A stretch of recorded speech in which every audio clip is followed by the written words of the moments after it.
Siska hidup biasa-biasa saja sebelum terjerumus dalam pesugihan mengerikan. Demi kekayaan mendadak, ia harus melayani sosok gaib bernama Mbah Ratmo setiap malam Jumat Kliwon. Wong menggeler, tapi tubuh dan jiwanya hancur perlahan. Di Bob Terek ini, Siska berusaha menghentikan semuanya dengan cara nekat, membakar petilasan. Tapi perjanjian darah tak semudah itu diputuskan. Ritual, luka, dan keguguran menjadi harga akhir yang harus ia bayar. Apakah ia benar-benar bebas atau hanya menunda kutukan yang lebih besar? Sebelum lanjut ke ceritanya, jangan lupa subscribe channel Mystery Story, tekan tombol like jika kalian suka dengan ceritanya. Dan silakan tulis di komentar jam berapa dan dari kota mana Anda menonton, dan pastikan tonton sampai selesai karena setiap detiknya penuh misteri yang belum pernah terpecahkan. Namaku Siska. Umurku 24 tahun. Aku dibesarkan sama nenekku. Sejak kecil sampai lulus SMA, orang tuaku meninggal pas aku masih umur 3 tahun. Kecelakaan mobil katanya. Jadi hidupku ya cuma berdua sama nenek di desa kecil di Jawa Tengah, di lereng pegunungan. Yang kalau malam sunyi banget. Nggak ada mall, nggak ada kafe, cuma ada warung kopi, masjid, dan suara jangkrik. Hidup kami sederhana banget. Kadang kalau lagi nggak punya uang, makan cuma nasi sama garam atau tempe goreng 1 dibagi 2. Tapi anehnya, nenekku nggak pernah ngeluh. Beliau malah sering bilang, hidup ini cukup kok kalau hati kamu bersih. Tapi jujur ya, aku dulu sempat benci sama hidup yang serba kekurangan. Teman-temanku bisa jajan es krim, aku cuma bisa liatin dari jauh 1 tahun yang lalu. Nenek meninggal. Waktu itu aku lagi kerja serabutan di kota, jadi pulangnya telat. Pas sampai rumah, jenazah nenek udah dikafanin. Aku nangis sejadi-jadinya. Rasanya nyesel banget. Karena terakhir kali aku telepon beliau, aku sempat ngomel karena minta uang buat bayar kos tapi nggak dikasih. Nenek cuma ninggalin 1 rumah tua yang udah hampir roboh. Rumah itu katanya udah dibangun sejak zaman Belanda. Dindingnya dari kayu jati. Banyak ukiran aneh yang aku sendiri nggak ngerti maksudnya. Di ruang tamu ada lukisan hitam putih yang katanya nggak boleh dicopot. Lukisan pemandangan hutan dengan kabut tebal. Tapi kalau lama-lama dilihat, rasanya kayak kabutnya gerak sendiri. Waktu aku bersihin kamar nenek, aku nemuin 1 kotak kayu kecil. Kotaknya diselipin di bawah dipan yang udah reot. Aku buka pakai pisau karena terkunci.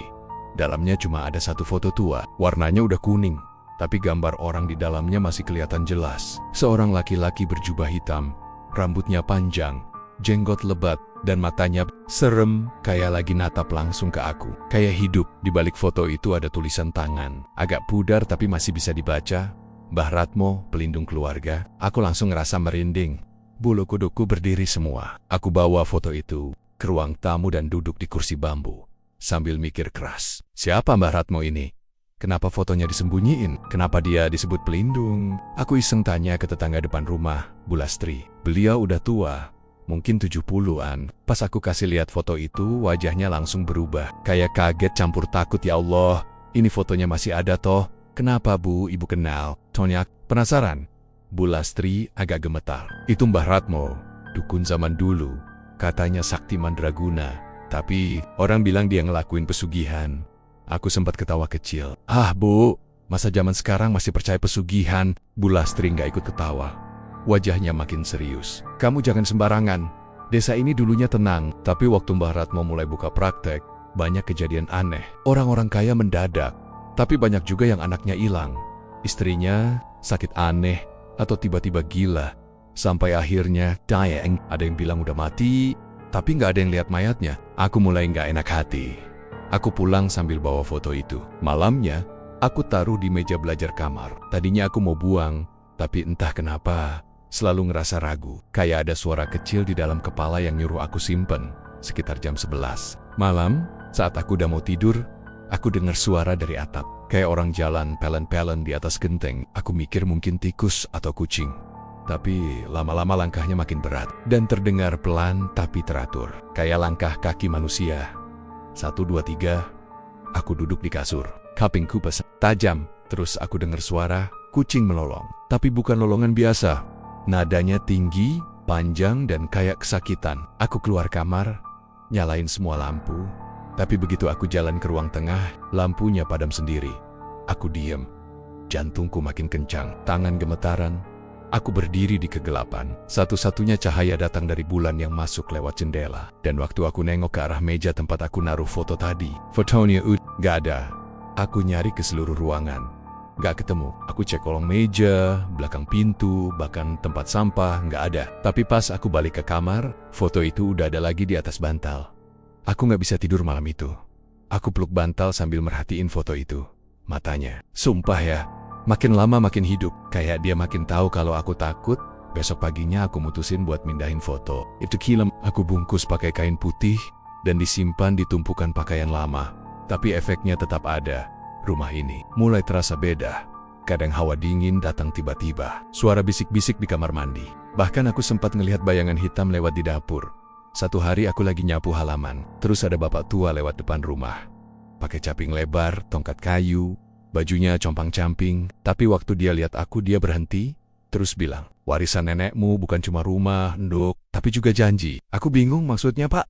Dia cuma senyum tipis. Hati-hati sama yang kamu temuin di bawah tanah. Kadang, yang terkubur bukan cuma mayat. Dia jalan lagi, pelan-pelan, terus hilang di tikungan jalan. Aku kejar, tapi pas sampai di jalan depan masjid, nggak ada siapa-siapa. Kayak dia menguap. Malam harinya, aku bermimpi. Dalam mimpi itu, aku berada di tengah hutan bambu. Kabut tebal banget, aku nggak bisa lihat apa-apa. Tapi ada suara laki-laki memanggil namaku. Siska, akhirnya kamu pulang. Aku terbangun dengan napas ngos-ngosan. Keringat dingin ngucur dari pelipis sampai leher. Aku lihat jam. Pukul jam 2:34 pagi. Tapi anehnya, tangan kiriku ada bekas merah melingkar. Kayak dibakar pakai besi panas. Itu awal dari semua keanehan. Dan dari situ, aku sadar. Hidupku nggak akan sama lagi. Rumah ini bukan sekadar tempat tinggal. Tapi, pintu menuju sesuatu yang lebih gelap. 3 hari setelah aku nemu foto Mbah Ratmo, tidurku nggak pernah tenang. Tiap malam pasti kebangun jam 2 atau 3 pagi. Kadang dengar suara orang manggil pelan dari arah dapur. Kadang bau kemenyan mendadak nyengat padahal aku nggak bakar apa-apa. Tapi malam ketiga itu beda. Aku mimpi aneh. Rasanya nyata banget. Aku ada di tengah hutan bambu yang lebat, penuh kabut. Suara jangkrik dan burung hantu silih berganti. Tapi yang bikin merinding, di tengah-tengah hutan itu ada satu batu besar. Di atasnya duduk seorang lelaki tua, pakai jubah hitam panjang, rambutnya panjang tergerai, janggutnya lebat kayak di foto. Yang kutemukan, dia duduk sambil tangannya ngelus batu. Wajahnya menatap langsung ke arahku, tapi matanya kosong, dalam, seperti bisa nembus pikiranku. Kamu cucu Sri? Tanyanya pelan, tapi suaranya menggema kayak dengar dari dalam gua. Aku cuma bisa angguk, kaki ini rasanya berat banget buat maju. Tapi entah kenapa, ada bagian dari diriku yang ngerasa kenal dengan sosok ini. Datanglah ke petilasan Banyu Item, malam Jumat Kliwon. Jangan terlambat, ucapnya. Lalu dia berdiri, dan dari tubuhnya keluar kabut hitam pekat yang langsung nutup seluruh pandanganku. Aku kebangun sambil teriak kecil. Napas ngos-ngosan, baju basah kuyup sama keringat. Aku lihat jam dinding, jam 3:02. Angin dari jendela kayak berhenti berhembus. Suasana kamar aneh banget, hening, tapi berat. Pas aku duduk dan mau ambil air minum, aku ngerasa perih di tangan kiriku. Aku buka lengan baju panjangku, dan di situ ada bekas merah melingkar. Kayak abis ditempelin logam panas. Bentuknya bulat dengan simbol aneh di tengah. Simbol yang mirip banget sama ukiran di dinding ruang tamu rumah nenek. Aku langsung pucat. Besok paginya, aku nggak bisa tenang. Pikiranku terus muter soal mimpi itu dan bekas aneh di tangan. Aku mutusin buat tanya ke Pak RW, orang yang paling tua di desa, dan katanya masih ingat zaman nenekku muda. Rumahnya nggak jauh, cuma 2 rumah dari rumahku. Waktu aku masuk ke teras rumahnya, dia lagi duduk di kursi rotan sambil ngopi. Aku langsung duduk dan mulai cerita tentang foto Mbah Ratmo, mimpi di hutan, sampai suara-suara aneh di rumah. Pas aku nyebutin nama petilasan Banyu Item, gelas kopi yang lagi dia pegang langsung jatuh ke tanah dan pecah. Matanya membelalak, tangannya gemetar. Apa kamu bilang tadi? Petilasan Banyu Item? Suaranya pelan tapi nadanya berubah jadi berat. Aku angguk. Iya, Pak. Katanya harus datang malam Jumat Kliwon. Pak RW langsung berdiri, jalan masuk ke dalam rumah, lalu balik bawa segelas air putih. Minum ini dulu, kamu pucat banget. Aku minum air itu, dan dia duduk lagi. Siska, petilasan Banyu Item itu bukan tempat biasa. Dulu, itu tempat tinggal Mbah Ratmo sebelum dia menghilang. Tapi bukan rumah biasa. Itu tempat dia ngelakuin ritual. Aku bengong. Ritual apa, Pak? Pak RW lihat kanan kiri, lalu suaranya diturunin. Pesugihan, Siska. Dulu banyak orang dari luar desa yang datang ke sana. Tengah malam, bawa air hitam, kepala kambing, kadang perempuan. Mereka ngelakuin ritual yang nggak bisa aku ceritain semua. Tapi katanya, siapapun yang berhasil ikut, hidupnya pasti berubah. Tapi harus bayar mahal. Aku nelen ludah, jantungku makin gak karuan. Tapi kenapa aku yang dipanggil? Apa hubungannya sama nenekku? Pak RW diam sebentar, lalu ngeluarin napas panjang. Nenekmu dulunya juga pernah terlibat, tapi dia berhenti sebelum masuk terlalu dalam. Dia ngorbanin banyak hal buat keluar dari perjanjian itu. Makanya hidup kalian miskin, karena semua yang dia punya dulu, dia kembalikan. Aku bingung. Maksud nenek pernah ikut pesugihan? Dulu dia orang kaya, tapi tiba-tiba jual tanah, rumah, semua hartanya hilang.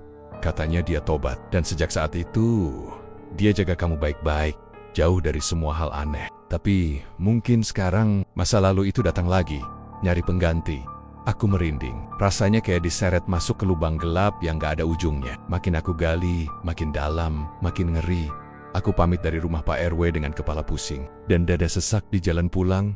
Aku ngerasa kayak diawasi. Mataku berkali-kali ngelirik ke pohon bambu di pinggir jalan, dan beberapa kali aku ngelihat bayangan hitam tinggi, berdiri diam. Tapi setiap aku noleh langsung, bayangan itu hilang. Sore harinya, aku duduk di kamar sambil ngelihatin tangan kiriku. Bekas merah melingkar itu belum hilang, malah makin kelihatan jelas. Aku coba olesin minyak kayu putih, sabun, bahkan pasta gigi, tapi tetap aja nggak hilang. Makin lama malah kayak membara. Perih. Malamnya aku nggak berani tidur. Tapi Ben, copek. Sekitar jam 11, aku ketiduran di atas kasur sambil masih pakai jaket. Dan saat itu aku mimpi lagi. Kali ini lebih aneh. Aku ada di dalam gubuk tua, gelap. Cuma ada cahaya dari lilin. Di sekelilingku ada bayangan-bayangan manusia berdiri membisu. Wajahnya nggak kelihatan. Di tengah ruangan, Mbah Ratmo duduk bersila. Dia pakai jubah hitam dan di depannya ada mangkuk berisi darah segar. "Datanglah, Siska. Aku tunggu kamu," ucapnya sambil senyum. Tapi senyumnya bukan senyum manusia. Lebar, dingin dan menyeramkan. Aku kebangun lagi dengan tubuh gemetar. Tapi kali ini, aku udah gak bisa bohongin diri sendiri. Aku tahu aku harus datang ke tempat itu. Entah kenapa, bagian dalam diriku kayak narik aku buat nurutin mimpi itu. Malam Jumat Kliwon tinggal 2 hari lagi. Dan rasa penasaran itu berubah jadi obsesi. Aku mulai cari tahu lokasi petilasan banyu hitam dari internet. Meski gak banyak informasi. Katanya terletak di ujung desa. Masuk hutan kecil yang udah lama gak dilewati orang. Beberapa artikel nyebut tempat itu sebagai titik luka sejarah yang gak bisa disembuhkan. Hari berikutnya aku jalan ke arah hutan yang dimaksud. Di tepi hutan itu ada jalan setapak kecil, ditutup sama ranting dan semak. Tapi anehnya, waktu aku berdiri di sana, semua semak itu kayak terbelah sendiri. Angin kencang bertiup, padahal cuaca panas. Dan di tanah depan kakiku, ada kertas kecil jatuh dari atas pohon. Aku buka pelan-pelan. Tulisan tangan dengan tinta merah berbunyi, "Kami sudah menunggu." Aku merinding dari ujung kaki sampai kepala. Dan saat itu aku sadar, apapun yang pernah nenekku tinggalkan, sekarang datang buatku. Bukan dalam bentuk harta, tapi warisan yang harus dibayar. Mungkin dengan tubuhku atau jiwaku. Malam itu akhirnya datang juga. Malam Jumat Kliwon. Aku gak pernah merasa suasini sebelumnya. Seharian perasaanku gak enak, udoradari. Pagi udah dingin, walau matahari terang benderang. Tapi entah kenapa, hawa di sekitar rumah terasa berat. Kayak ada yang ngawasin aku dari balik pohon atau dari balik tirai. Jam 8 malam, aku udah siap pakai jaket tubal, celana panjang, dan senter kecil di tangan. Aku gak bawa apa-apa selain keberanian yang dibuat-buat. Niatku cuma satu, datang ke petilasan banyu hitam, lihat apa yang sebenarnya terjadi, dan cari tahu kenapa aku dipanggil dalam mimpi berkali-kali. Perjalanan ke sana, ngelewatin jalan setapak yang sempit dan jarang dilewatin orang. Kanan kirinya kebun bambu, tinggi-tinggi dan rapat banget. Suara angin yang meniup bambu bikin suasana tambah mencekam. Daun-daun kering berserakan di jalan, dan tiap aku injak, suaranya berderak nyaring di tengah kesunyian.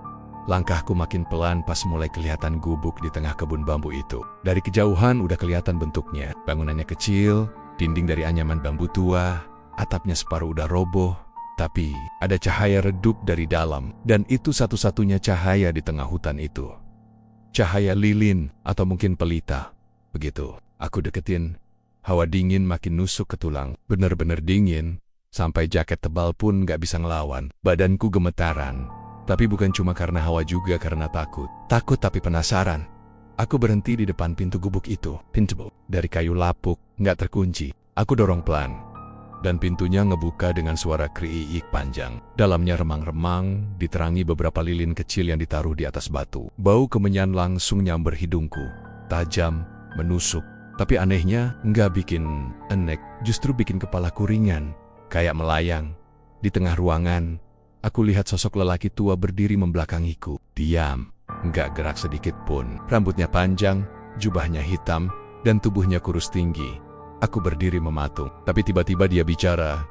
"Kamu datang, Siska." Suaranya serak, pelan, tapi jelas banget. Kayak langsung masuk ke dalam kepala aku. Nggak bisa jawab, tenggorokanku kering. Tapi akhirnya aku bisa neken rasa takut dan tanya, "Mbah Ratmo?" Dia pelan-pelan muter badan. Dan waktu wajahnya kelihatan, aku merinding. Matanya merah menyala, tapi nggak kayak mata setan. Justru sebaliknya, ada aura karismatik. Kekuatan yang tenang tapi mengerikan. Tatapannya seperti ngerti semua hal. Yang aku pikirkan, dia duduk bersila di atas tikar usang. Lalu tangannya melambai pelan, isyarat supaya aku duduk di depannya. Tanpa sadar, kakiku bergerak sendiri. Aku duduk, jarak kami cuma sekitar 1 meter. Lilin-lilin kecil di sekeliling kami berkedip pelan, seolah ikut menyaksikan pertemuan ini. Suasana hening banget, yang terdengar cuma suara angin dari luar gubuk dan detak jantungku sendiri yang kencangnya luar biasa. "Kamu darah keturunan dari Sri, itu artinya kamu bisa lanjutkan pesugihan ini," katanya pelan. Matanya masih terus menatapku. Aku nelan ludah. "Pesugihan apa, Mbah?" "Pesugihan yang menjaga keseimbangan antara dunia manusia dan alam gaib. Tapi kamu harus rela menyerahkan tubuh dan jiwamu." Aku bengong, mulutku terbuka tapi nggak ada suara yang keluar. "Maksudnya, tubuh dan jiwa, apa itu maksudnya?" "Aku harus mati. Syaratnya, kamu harus bersatu denganku." Lanjutnya, aku masih bingung. Bersatu dalam tubuh, dalam ritual. Dan saat itulah aku mulai sadar apa yang dia maksud. Aura tubuhnya mendadak berubah. Suara kemenyan makin kuat, dan dadaku terasa sesak. Perutku mulas, kayak perasaan panik yang meledak dari dalam. Tapi aku nggak bisa lari. Tubuhku berat, kayak ditahan sesuatu. Aku tanya pelan, "Apa itu artinya aku harus melakukan hubungan badan sama Mbah?" Dia nggak jawab, tapi senyumnya muncul. Senyum pelan yang bikin darahku dingin. Dan di saat itu, dia berdiri, lalu pelan-pelan ngelepas jubah hitamnya. Tapi anehnya, tubuhnya nggak rentah. Justru sebaliknya, seperti tubuh laki-laki muda kuat dan kekar. Aku mundur 1 langkah, napasku makin cepat. "Tunggu, aku belum siap. Aku nggak tahu harus gimana." "Tubuhmu sudah dipanggil. Siska, kamu nggak bisa mundur sekarang. Kamu sudah dicap, kamu sudah dipilih," katanya. Dan saat dia ngomong gitu, mataku berat banget. Kelopak mataku turun sendiri, tubuhku ambruk ke tanah, dan kesadaranku mulai hilang. Tapi sebelum semuanya gelap, aku ngerasa pelukannya dingin, dan bisikan halusnya menggema di telingaku, "Jangan lawan. Ini takdirmu." Aku nggak tahu apa yang terjadi malam itu sepenuhnya. Yang aku ingat cuma suara detak jantungku yang makin pelan. Suara gamelan Jawa samar dari kejauhan, dan bau darah yang nyengat banget. Aku merasa tubuhku bukan milikku lagi. Kayak ada 2 jiwa dalam satu raga. Dan semuanya bercampur. Takut, gelap, ngeri. Tapi juga anehnya, tenang. Aku kebangun di pagi harinya. Gubuk itu udah kosong. Gak ada lilin, gak ada sesajen, gak ada siapa-siapa. Hanya diriku yang tergeletak di lantai tanah. Dengan tubuh penuh goresan merah kecil kayak bekas cakaran. Di bawahku, ada satu kain putih yang digambar dengan darah. Simbol lingkaran yang sama dengan yang ada di tanganku. Aku berjalan keluar. Langkahku limbung, kepalaku berat banget. Tapi satu hal yang pasti, aku udah beda. Perasaanku, pikiranku, kayak diikat sesuatu yang aku nggak bisa sebutin. Dan malam itu adalah awal dari semua. Begitu sampai rumah, aku langsung mandi dan bersih-bersih. Tapi perasaan aneh itu nggak hilang. Setiap aku ngaca, wajahku sendiri terasa asing. Kayak ada orang lain yang ikut ngelihat dari balik mataku. Dan yang paling gila, siangnya, aku dapat telepon dari orang yang enggaku pengacara. Dia bilang aku punya harta warisan berupa tanah di luar kota. Tanah itu dulunya milik kakek dari pihak ibu, nilainya ratusan juta. Aku bingung, seumur hidup nenek nggak pernah cerita soal itu. Tapi pengacara itu ngirimin bukti. Dan semuanya sah. Aku tinggal tanda tangan di notaris. Itu baru awal. Setelah malam ritual itu, hidupku berubah total. Kayak dunia ini tiba-tiba kebalik. Dari yang tadinya hidup seadanya, sekarang Aku kayak jadi orang kaya baru yang serba nggak kekurangan. Warisan yang katanya dari kakek misterius itu beneran cair. Uang miliaran masuk ke rekeningku dari penjualan tanah di luar kota yang bahkan aku sendiri nggak pernah tahu lokasinya. Semuanya legal. Aku sempat ragu, tapi semua surat lengkap. Notarisnya sah, bahkan pajaknya lunas. Seminggu kemudian, aku beli. Bukan mobil baru sih, tapi cukup bagus untuk ukuran orang desa. Rumah peninggalan nenek langsung direnovasi, genteng diganti, dinding dicat ulang, dapur jadi lebih modern. Aku juga beli beberapa barang elektronik yang dulu cuma bisa aku lirik di toko online. Orang-orang di kampung mulai heran. Banyak yang nanya pelen-pelen, sambil senyum-senyum penasaran. Lah, Siska kok sekarang hidupnya enak ya? Dapat rezeki dari mana, Le? Aku cuma jawab singkat. Dapat warisan dari kakek yang dulu tinggal di Jakarta, Bu. Padahal, aku tahu, orang-orang di kampung ini udah mulai ngomongin aku di belakang. Dari yang dulunya kasihan lihat aku hidup sendiri, sekarang jadi bisik-bisik tiap aku lewat. Tapi aku pura-pura. Nggak peduli. Toh mereka nggak tahu apa yang sebenarnya aku alami. Tapi yang paling berat bukan sorotan orang-orang kampung, melainkan kewajiban yang harus aku jalani tiap malam Jumat Kliwon. Malam-malam itu sekarang jadi malam yang paling kutakuti sekaligus. Membuatku lemas setiap mengingatnya. Tiap malam Jumat Kliwon, sekitar jam 12 malam, aku harus kembali ke petilasan Banyu Hitam. Bukan karena aku mau, tapi karena tubuhku seperti dipanggil. Rasanya kayak ada tarikan dari dalam dada yang makin kuat tiap jam berdetak menuju tengah malam. Kalau aku nekat bertahan di rumah, aku bisa muntah darah. Pernah sekali aku coba, tapi baru jam 11 malam, kepalaku pusing banget, tubuhku menggigil, dan darah keluar dari hidung serta mulut. Akhirnya, aku tahu ini perjanjian dan aku harus jalani. Sesampainya di petilasan, Mbah Ratmo selalu menungguku. Kadang dia muncul dalam wujud seperti malam pertama. Lelaki tua berwajah karismatik, duduk bersila, berbicara dengan tenang. Tapi kadang, dia muncul hanya dalam bentuk kabut. Kabut tebal yang masuk ke tubuhku perlahan. Kabut itu menyelimuti seluruh badanku, masuk lewat pori-pori, dan aku akan langsung jatuh pingsan. Setelahnya aku bangun dengan tubuh lemas, seperti habis lari maraton seharian penuh. Badanku basah, nafas ngos-ngosan, dan rasanya seperti habis disentuh. Setiap kali selesai ritual, selalu ada hal aneh yang terjadi keesokan harinya. Tiba-tiba ada transfer masuk dari nomor rekening tak dikenal. Kadang 10 juta, kadang 50 juta, bahkan pernah sampai 200 juta. Tanpa nama, tanpa keterangan. Tapi uang itu nyata, bisa dipakai. Tubuhku makin lemas dari minggu ke minggu. Aku makin sering sakit kepala, sering mimisan, dan kadang merasa kosong. Tapi anehnya, aku nggak bisa berhenti. Kayak ada sesuatu yang bikin aku terikat. Dan lebih dari itu, aku merasa bagian dari diriku. Entah sejak kapan mulai menerima semua ini sebagai sesuatu yang normal. Orang-orang kampung makin lama makin curiga. Apalagi waktu ada beberapa kejadian aneh yang terjadi di sekitar rumahku. Malam-malam, tetangga sebelah rumah cerita dengar suara perempuan menangis dari arah kamarku.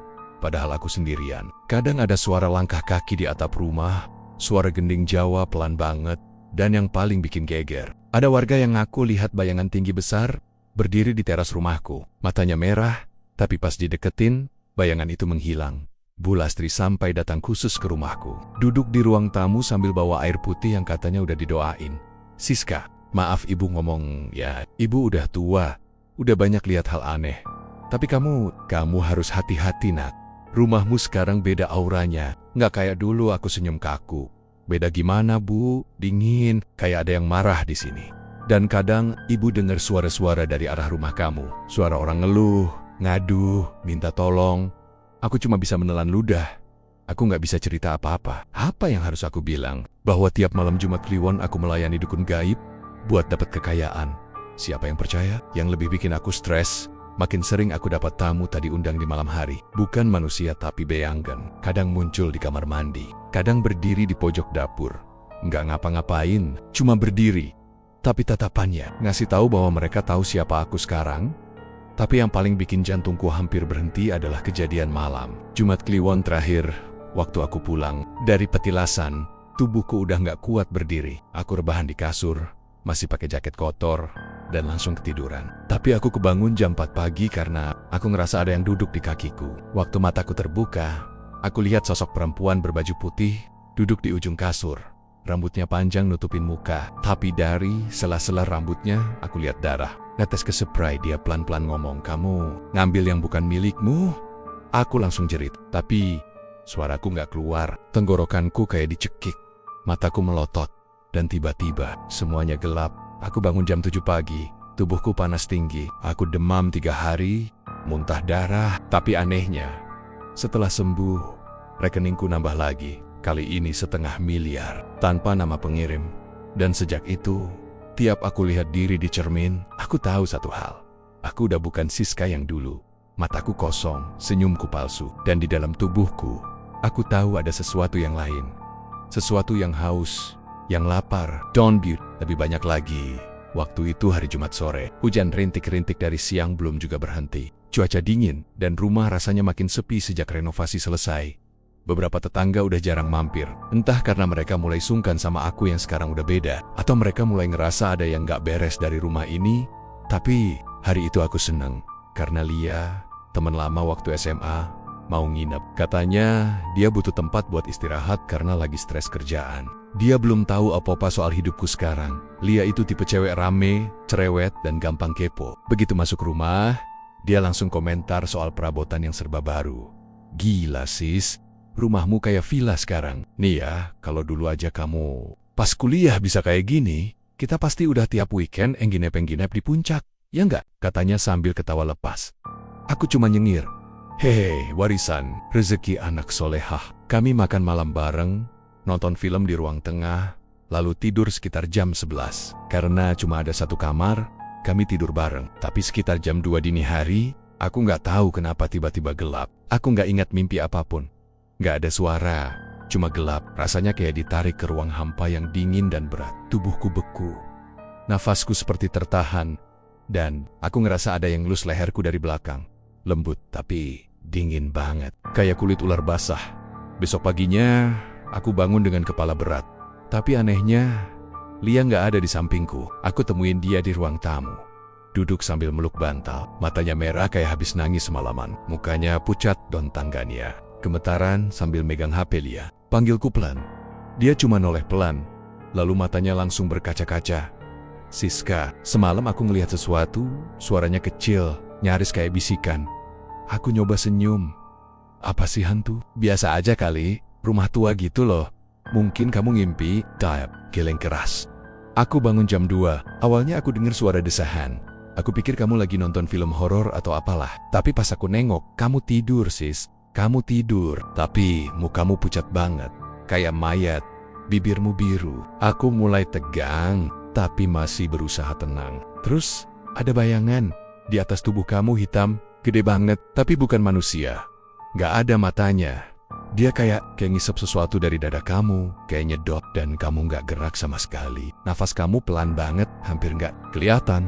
Aku langsung merinding. Tanganku refleks megang dada, rasanya nyeri, seolah ada bekas tekanan. Tapi aku paksa senyum. "Kamu pasti kecapekan, Lia. Halusinasi." Dia berdiri, nadanya makin tinggi. "Aku sadar sis, ini bukan halu, dan ini bukan rumah biasa. Ada yang jahat di sini." "Aku nggak tahu kamu ngapain, tapi kamu harus berhenti." Aku diam, nggak bisa jawab. Bukan karena bingung, tapi karena aku tahu dia benar. Tapi aku juga tahu aku udah nggak bisa berhenti. Sejak hari itu, Lia ngejauh, nggak balas chat, nggak angkat telepon. Bahkan waktu aku coba datengin ke rumahnya, ibunya bilang Lia lagi keluar kota, padahal aku tahu dia di dalam kamar. Aku ngelihat bayangannya dari balik jendela. Dan mulai saat itu juga, Mbah Ratmo makin sering muncul. Nggak cuma di malam Jumat Kliwon. Kadang siang, bolong, aku lihat dia duduk di pojok dapur, diam, senyum, atau berdiri di kamar mandi sambil ngelus dinding pakai tangan yang kukunya panjang-panjang. Sekali waktu, aku lihat dia duduk di kursi tamu. Badannya udah nggak terlalu renta, kayak makin muda, tapi matanya tetap merah. "Siska, kamu makin hebat, energi kamu kuat, tapi kamu harus terus kasih. Jangan berhenti," katanya dengan suara berat dan dalam. Aku nunduk, badan gemetar. "Saya udah gak kuat, Mbah. Tubuh saya makin kurus, saya capek. Saya takut." Dia tertawa pelan. "Takut? Kamu lupa kekayaanmu datang karena ini. Kamu mau balik miskin? Mau rumah ini dijual murah? Mau mobil kamu meledak? Mau rekening kamu dibekukan?" Aku nangis, tapi aku tahu dia benar. Aku udah terlalu jauh, dan aku mulai ketagihan. Setiap kali ritual selesai, Ada sensasi aneh di tubuhku. Kayak orgasme, tapi lebih dalam. Kayak ekstasi, tapi dari dalam tulang. Aku malu, jijik sama diri sendiri, tapi tubuhku selalu minta lagi. Aku coba ke psikiater, tapi pas di ruang konsultasi, psikiaternya tiba-tiba mimisan dan pingsan. Aku buru-buru kabur. Setelah itu, aku tahu, aku nggak bisa disembuhkan. Aku udah terikat. Lalu datang kabar yang bikin aku makin takut. Lia sakit, badannya kurus. Kata ibunya, dia kayak ketempelan sesuatu. Sering jerit tengah malam. Bilang ada bayangan hitam masuk ke tubuhnya. Waktu aku coba jenguk, dia nggak mau ketemu. Ibunya cuma bilang, "Siska, tolong jangan kesini lagi. Setiap kamu datang, Lia makin sakit." Aku pulang dengan hati remuk. Ini salahku. Dia jadi korban karena dia nginep semalam di rumahku. Karena dia lihat sesuatu yang seharusnya nggak dilihat. Dan sejak malam itu, aku sering mimpi Lia. Dalam mimpi, dia duduk di pojok kamar. Tubuhnya gemetar dan matanya bolong. Dia bisik, "Siska, kamu bawa mereka ke aku. Aku takut, aku dingin. Kenapa kamu lakukan ini?" Aku terbangun dengan tubuh penuh luka. Goresan di dada, di paha dan di leher, kayak dicakar. Tapi aku sendirian di kamar. Seminggu kemudian, aku dapat telepon dari nomor gak dikenal. Suaranya perempuan, serak, tapi aku kenal. "Siska, aku gak bisa tidur. Dia datang tiap malam, aku mau mati. Kamu harus hentikan ini." Lalu sambungan mati. Itu suara Lia. Dan aku tahu, dia akan jadi korban selanjutnya. Atau mungkin sudah. Sekarang, setiap malam Jumat Kliwon, bukan cuma aku yang merasakan tarikan, tapi suara-suara di luar rumah juga makin keras. Tangisan, rintihan, kadang suara Lia minta tolong, kadang suara nenekku, Busri, manggil-manggil dari halaman. Tapi aku cuma bisa tutup telinga, karena makin aku coba melawan, makin kuat tarikannya. Dan yang paling gila, aku mulai mencari. Aku mulai rindu sama sosok Mbah Ratmo. Entah kenapa, tubuhku, jiwaku, seolah udah dibelah, sebagian milikku, sebagian lagi milik dia. Dan aku tahu satu hal sekarang, pesugihan ini bukan cuma ritual, ini penjajahan. Pelan-pelan, dia bukan cuma nyedot tenagaku, tapi dia masuk, ngambil ruang di kepalaku, di hatiku, dan mungkin di hidup orang lain juga. Malam itu, aku mimpi aneh. Di mimpi itu, aku berdiri di tengah kuburan tua. Kabut tebal menyelimuti semuanya. Di depanku berdiri Mbah Ratmo, tapi wajahnya berubah-ubah. Kadang tua, kadang muda, kadang bahkan jadi perempuan tua yang matanya bolong.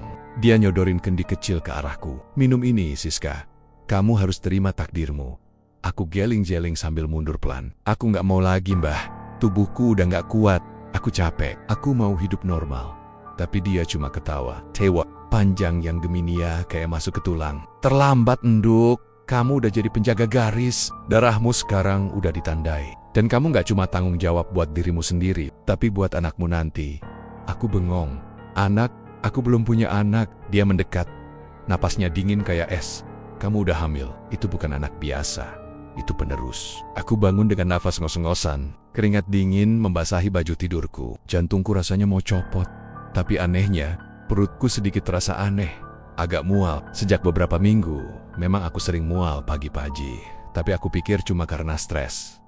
Hari itu juga, aku pergi ke klinik. Aku tes darah dan USG. Dan hasilnya bikin tanganku gemetar saat nerima kertas dari dokter positif hamil. 4 minggu. Aku langsung limbung. Dunia rasanya berhenti berputar. Aku duduk di parkiran mobil selama setengah jam tanpa ngapa-ngapain. Nggak tahu harus mikir apa, harus ngapain. Siapa yang harus aku kasih tahu? Aku belum menikah, aku nggak punya pacar, dan aku belum pernah tidur sama siapapun. Kecuali aku nangis di belakang kemudi. Tubuhku gemetar. Aku tahu siapa bapaknya, tapi aku nggak sanggup ucapin namanya. Ini di luar Naylor, tapi ini kenyataan. Janin ini bukan anak manusia biasa. Malam itu, aku coba nanya langsung ke Mbah Ratmo. Aku bakar kemenyan dan tunggu. Di dapur, udara di rumah langsung berubah dingin. Aroma menyan kayak nyeret sesuatu dari dimensi lain. Dan benar, dia datang. Duduk di kursi ruang makan Senhome. "Tenang, kamu udah tahu semuanya sekarang," katanya pelan. "Apa maksudmu? Kenapa aku hamil? Siapa anak ini?" Suaraku bergetar. "Anak itu penerus. Penjaga pesugihan. Kamu adalah penghubung, tapi setelah kamu, dia yang akan nerusin. Kalau kamu berhenti, semuanya runtuh. Kamu mati, dan dia juga akan diburu sampai habis." Kenapa aku? Kenapa bukan orang lain? Aku teriak. Air mata nggak berhenti netes. Karena leluhurmu dulu yang minta ini. Kakek buyutmu, dari garis ibumu, pernah bikin perjanjian denganku. Dan sekarang waktunya kamu menanggungnya. Garis darahmu udah ditandai, nggak bisa kabur. Aku nyaris pingsan malam itu.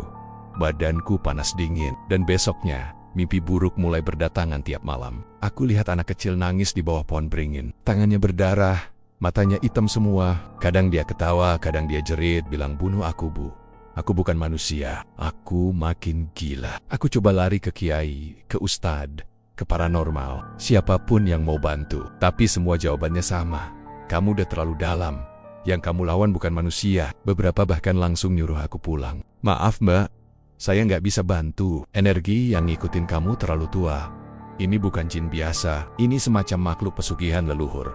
Nggak bisa diputus sembarangan. Kalau dipaksa, malah kamu bisa mati. Dan anakmu dibawa." Aku makin panik.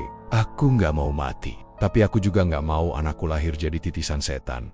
Hari-hariku penuh dengan ketakutan. Tiap malam Jumat Kliwon, perutku berdenyut sakit banget. Rasanya kayak janin di dalam sana ikut nyambut kedatangan Mbah Ratmo. Dia makin sering muncul. Kadang ngajak ngobrol, kadang cuma mandang aku dan perutku sambil senyum.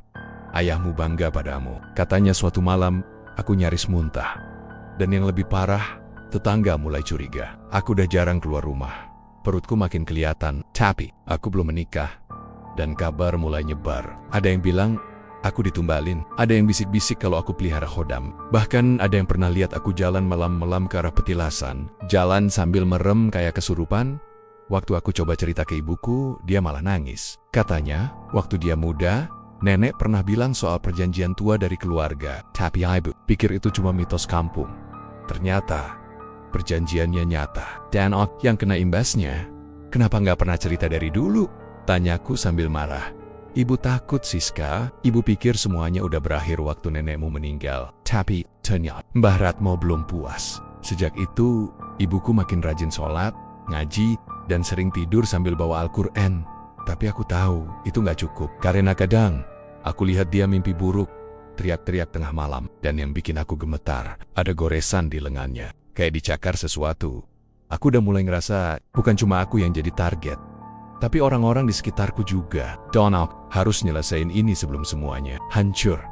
Aku mutusin buat kembali ke petilasan. Sendirian. Tengah malam, aku berdiri di depan batu besar yang dulu jadi tempat pertama kali aku menyerahkan diri. Aku bawa minyak tanah dan korek. Night, cuma satu bakar semua ini, biar selesai. Tapi pas aku nyiram tanah itu dengan minyak tanah, angin besar langsung datang, kenceng banget, sampai tubuhku hampir jatuh. Dari tengah kabut, muncul sosok tinggi besar, Mbah Ratmo. Tapi kali ini, wujudnya nggak kayak dulu. Dia berubah, rambutnya panjang kayak akar pohon, matanya merah membara, tubuhnya setengah manusia, setengah binatang. Dan di belakangnya ada puluhan bayangan. Perempuan, laki-laki, anak-anak, semua pucat, semua keturunan-keturunan yang gagal. Kamu nggak bisa lepas, Siska. Kalau kamu bakar ini, kamu akan mati sendiri. Anakmu akan dilahirkan. Di neraka suaranya bergema. Aku jatuh terduduk, nggak bisa gerak. Perutku sakit, terasa janin di dalam sana menggeliat. Dan dalam pikiranku, cuma ada satu pertanyaan. Apa aku sanggup kehilangan semuanya? Demiber, dan apa anakku masih bisa diselamatkan? Malam itu, aku benar-benar nekat. Entah karena udah terlalu capek atau karena aku sadar. Ini satu-satunya cara buat nyelesain semuanya. Aku bawa satu jeriken bensin, korek gas, dan satu lembar foto. Lama foto waktu aku pertama kali ketemu Mbah Ratmo. Waktu dia masih terlihat kayak manusia lengket mendung. Udara dingin kayak ada yang ngawasin dari balik pepohonan. Langkahku berat, tapi niatku udah bulat. Aku jalan sendiri ke petilasan Banyu Hitam. Tempat yang udah lama jadi sumber semuanya. Tempat pertama kali aku nyerahin tubuhku demi kekayaan. Dan tempat yang sekarang harus aku bakar sampai habis. Pas sampai depan gubuk kecil reot itu, aku nggak mikir dua kali. Aku buka jeriken dan langsung siram seluruh sisi bangunan. Bau bensin menyengat banget. Angin makin kencang. Daun-daun pada gugur, jatuh satu-satu. Kayak ada yang tiup dari atas. Tapi aku tetap nyalain korek. Api kecil itu berkedip-kedip dan begitu nyentuh jerigen langsung menyambar. Tapi yang bikin aku merinding, api itu cuma nyala beberapa detik. Lalu padam seolah-olah ada tangan tak terlihat yang langsung mencekiknya sampai mati. Api itu ditelan udara, Jantungku langsung berdebar kencang. Aku mundur 2 langkah, tangan masih pegang korek, tapi tubuhku gemetar. Dari balik kabut, dia muncul Mbah Ratmo. Tapi kali ini, bukan lagi seperti yang dulu. Sosoknya tinggi banget, kulitnya mengelupas kayak daging busuk, matanya merah menyala, dan giginya panjang-panjang kayak taring. Suaranya berat, bergetar. "Kamu milikku, Siska. Kamu nggak bisa pergi!" Aku langsung baca doa sekencang-kencangnya. Apapun yang aku tahu, ayat kursi, Al-Fatihah, bahkan ayat pendek seadanya. Tapi suara itu malah bikin dia makin marah. Dia ngelangkah cepat ke arahku. Dan tiba-tiba, tubuhku keangkat. Nggak ngerti gimana caranya, tapi aku melayang di udara. Dadaku sesak, lalu tubuhku dibanting ke dinding gubuk. Aku teriak, perutku nyeri luar biasa. Ada rasa panas, tajam, seperti ususku ditarik dari dalam. Darah langsung ngucur dari bawah perut. Tapi aku tetap bertahan. Aku merangkak, cari korek yang jatuh ke tanah. Tangan kiriku tremor, tapi tangan kananku pegang korek dengan erat.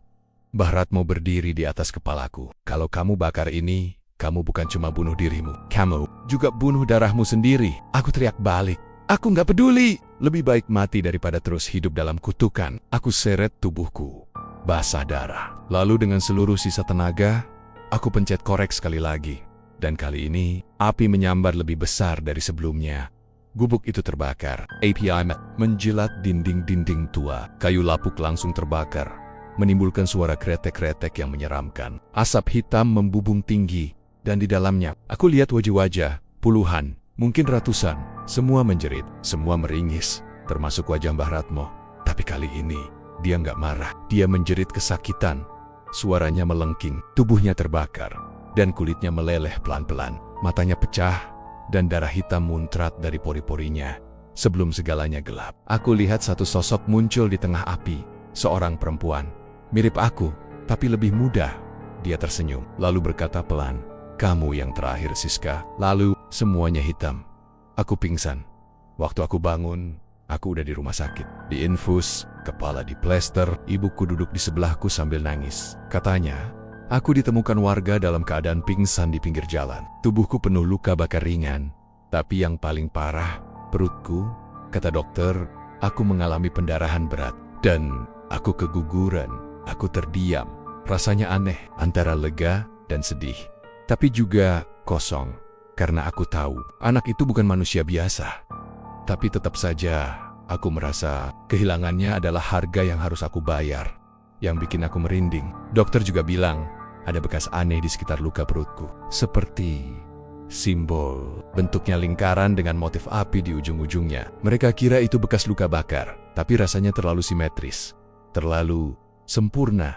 Aku nggak cerita apapun ke mereka. Aku cuma bilang aku kecelakaan. Dan soal kehamilan, biarlah jadi rahasia yang aku kubur sendiri. Aku pulang ke rumah 2 minggu kemudian. Segalanya tampak normal. Rumah, jalan kampung, langit, angin, semua kayak biasa. Tapi buatku, nggak ada yang sama lagi. Aku udah nggak kaya. Uang dari pesugihan habis begitu aja. Tabungan ludes, bisnis onlineku bangkrut, tapi aku nggak nyesel. Sekarang, aku hidup sederhana. Aku jualan kesil-kosilan di rumah, bikin kue, buka periode, makanan rumahan. Mungkin rezekinya kecil, tapi hati aku tenang. Cuma satu yang gak pernah hilang, tiap malam Jumat Kliwon. Aku selalu kebangun jam 3 pagi. Selalu, dan tiap kali aku kebangun, aku dengar bisikan dari arah dapur. Pelan, dingin, tapi jelas. "Kamu milikku, Siska." Awalnya aku takut, tapi lama-lama aku sadar. Suara itu makin lemah, makin jauh. Mungkin dia belum sepenuhnya hilang, tapi dia udah kehilangan kekuatan. Karena aku milih buat ngelawan. Dan sekarang, aku tahu satu hal. Pesugihan bukan sekadar perjanjian uang, tapi perjanjian jiwa. Begitu kamu masuk, keluarnya nggak cuma dengan darah, tapi juga dengan nyawa. Aku berhasil selamat, tapi nggak semua orang seberuntung. Aku, dan tiap malam Jumat Kliwon, saat angin mulai dingin, dan langit mendung, aku cuma bisa berharap gak ada lagi yang masuk ke petilasan itu. Karena kalau iya, mungkin suara yang aku dengar bakal pindah ke telinga mereka. Cerita ini bukan cuma tentang pesugihan, tapi juga tentang bagaimana manusia bisa terjebak dalam kesepakatan gelap saat keinginan akan harta melebihi akal sehat. Siska hanyalah satu dari banyak orang yang mungkin tergoda untuk jalan pintas menuju kekayaan, tapi setiap kekayaan dari jalur pesugihan selalu ada harga yang harus dibayar, entah itu tubuh, nyawa, atau keturunan. Jadi kalau suatu hari kamu lagi susah kepepet, jangan nekat cari cara-cara aneh. Lebih baik hidup papasan tapi tenang, daripada kaya tapi tiap malam tidur ditemani bisikan setan. Dan ingat, jangan pernah datang ke petilasan Banyu Item, karena meski gubuknya sudah terbakar, arwah Mbah Ratmo mungkin masih menunggu tumbal yang baru. Terima kasih sudah menonton channel Mystery Story. Terus dukung channel ini dengan cara komen, like, share, dan subscribe.